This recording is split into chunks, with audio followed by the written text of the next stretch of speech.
Hi everyone, welcome or welcome back to Novel Idea. My name is Dia.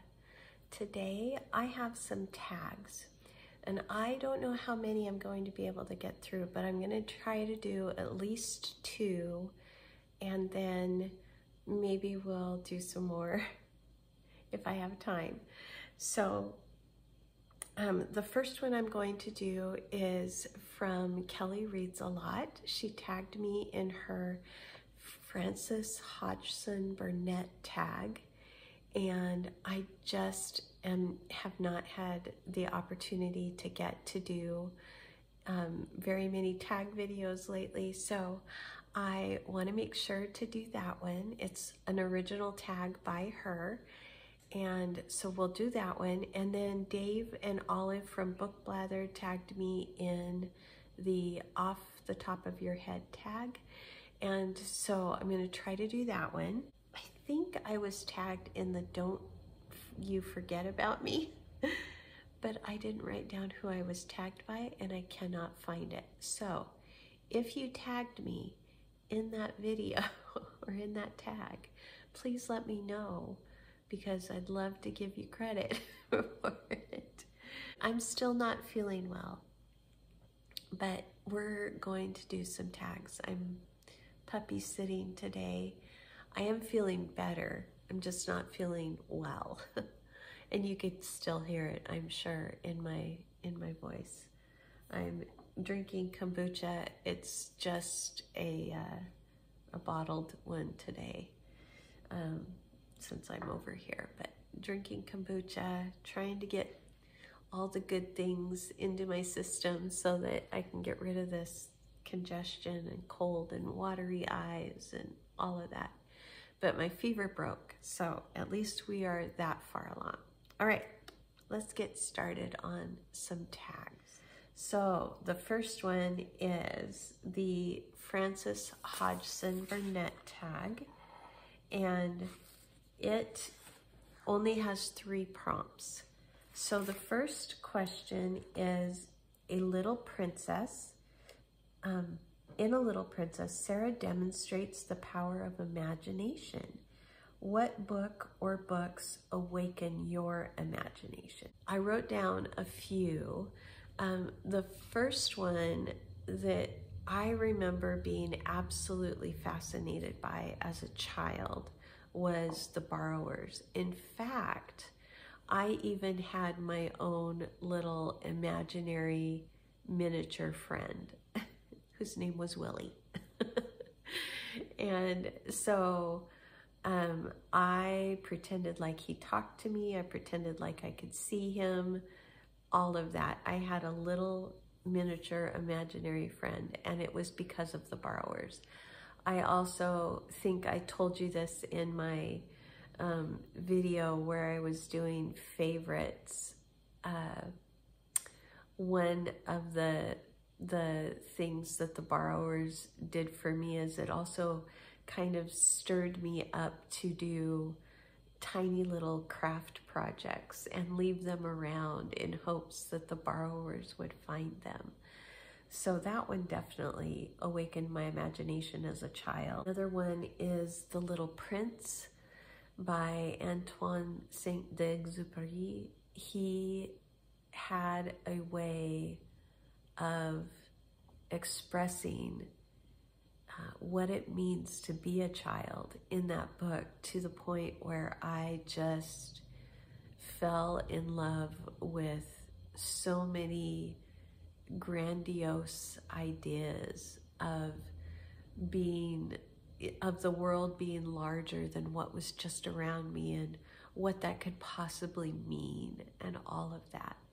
I just really love that story to this day, and it really challenges you as an adult to be more childlike and to live a little bit more in your imagination. Another one that I didn't read until I was an adult, and I wouldn't say imagination, but it definitely challenges my perception.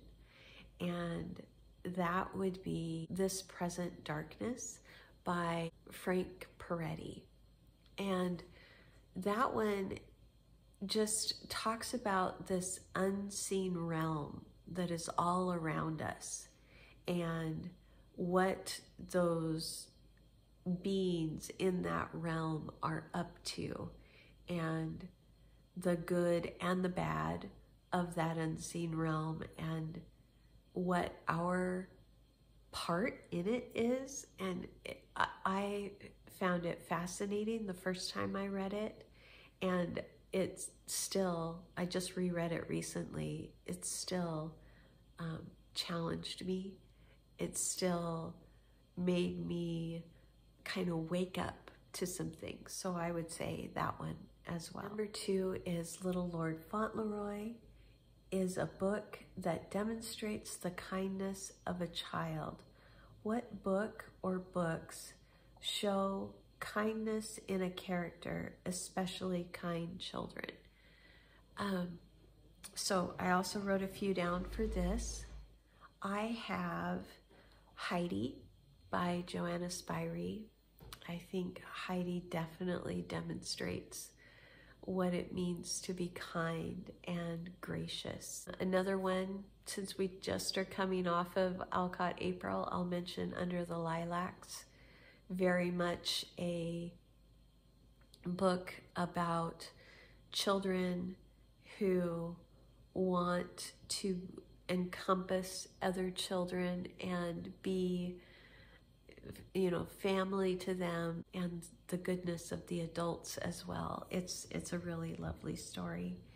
And then also The Iron Giant, or The Iron Man, it's also called, by Ted Hughes. And that's probably one of my favorites when it comes to the kindness of a child, besides Little Lord Fauntleroy. The Secret Garden has a beautiful found family feel. What other reads do you love with a found family theme? So this is probably one of my favorite tropes, and I tend to really love books with that theme in them. So I have a bunch that I could say, but I'll give you just a few. Under the Lilacs that I just mentioned, The Iron Giant that I just mentioned, Heidi also has a found family feel to it. And then I would also say one that I'm reading right now, rereading, is The Final Empire by Brandon Sanderson. It's the first book in the Mistborn series. Very much a found family in there.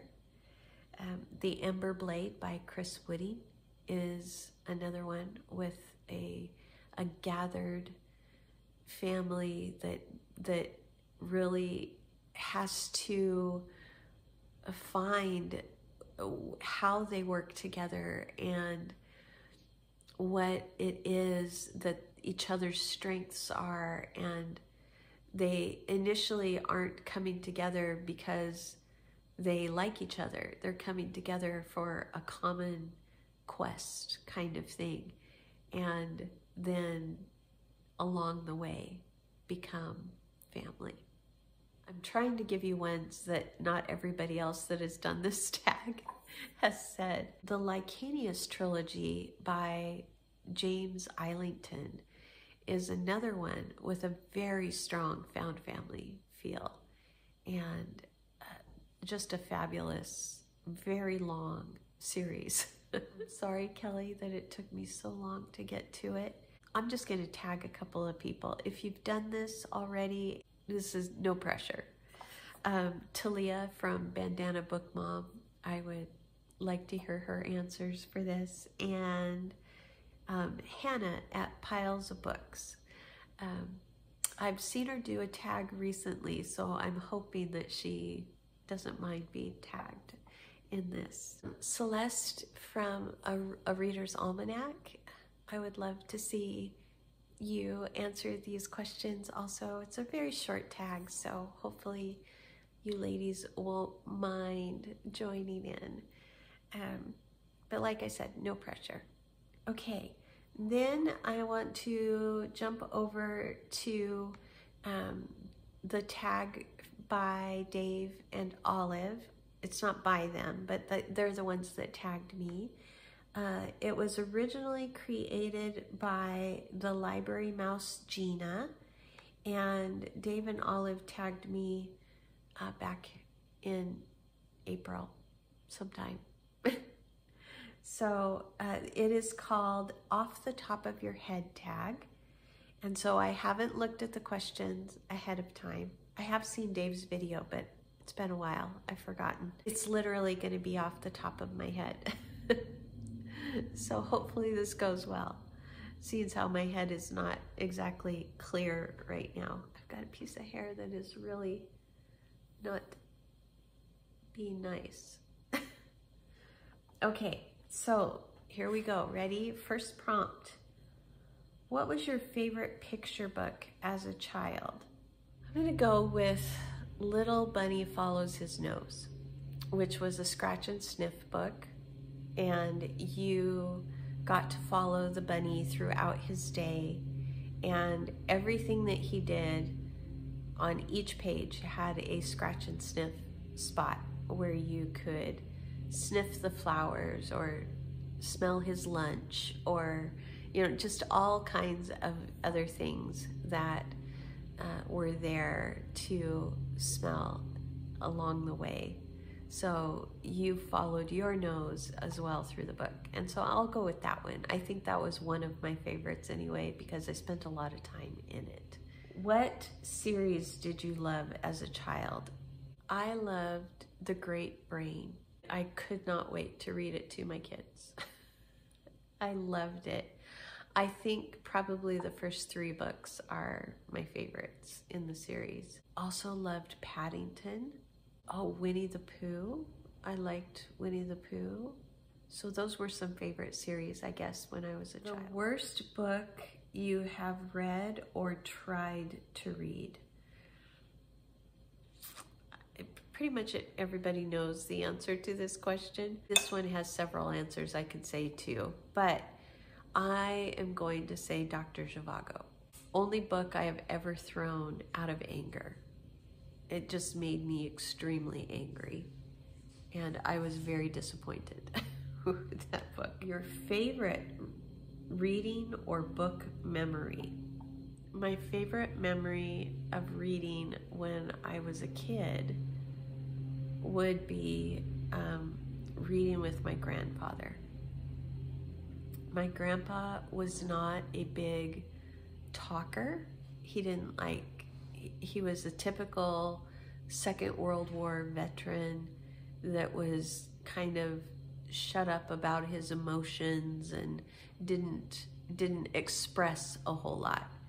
But when he read, he was animated and he was funny, and I loved getting him into that space.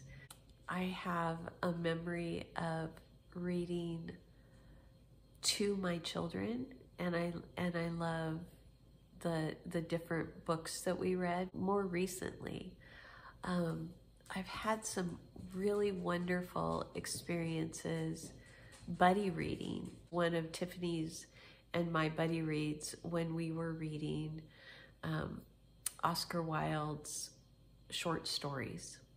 And they are not like these really amazing, fascinating stories, but we began to talk about them and kind of dig deeper into them a little bit and find some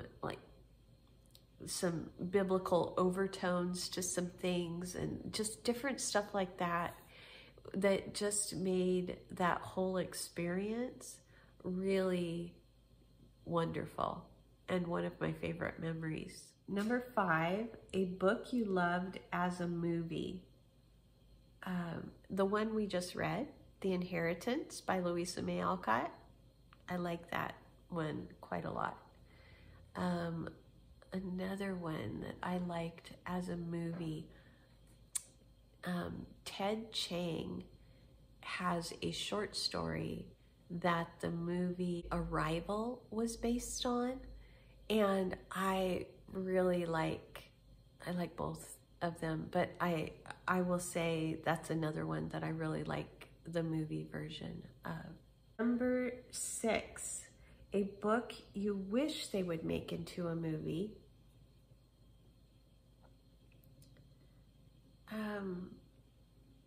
I'm gonna go with another Louisa May Alcott book, and that is An Old-Fashioned Girl.